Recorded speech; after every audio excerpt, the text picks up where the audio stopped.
एखन अपने सब सुन रहल छी आरके म्यूजिक के प्रस्तुति।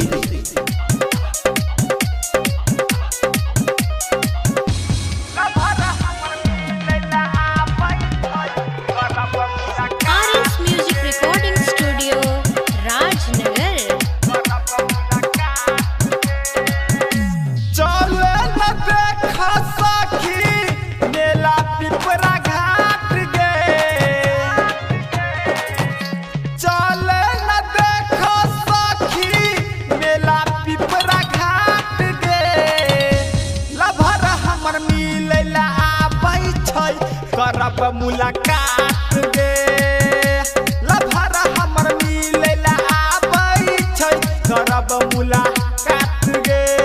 DJ Govind Bihar, DJ Govind Bihar. Lover हमर मिलेला आबै छै करब मुलाकात गे।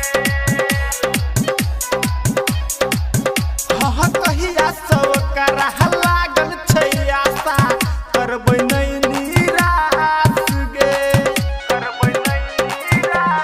सखिया कहिया सो करह लागल छै आशा करबै नै निराश गे।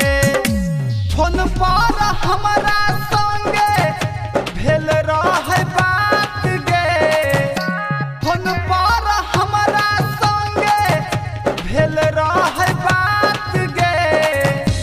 लभर हमर मिलेला आबै छै चलै पिपरा घाट गे।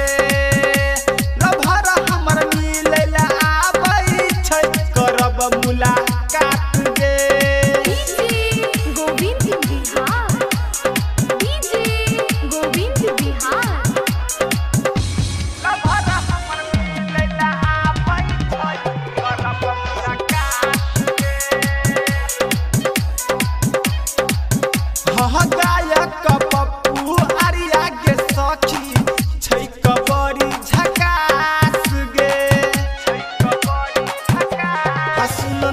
गायक पप्पू आर्या गे सखी छै कबरी झकास गे। आबैला कहने रहै सखी संगे साथ में आबैला कहने रहै सखी संगे साथ में। लभर हमर मिलेला आबै छै करब मुलाकात गे। करब मुलाकात गे। RS music recording studio Rajnagar.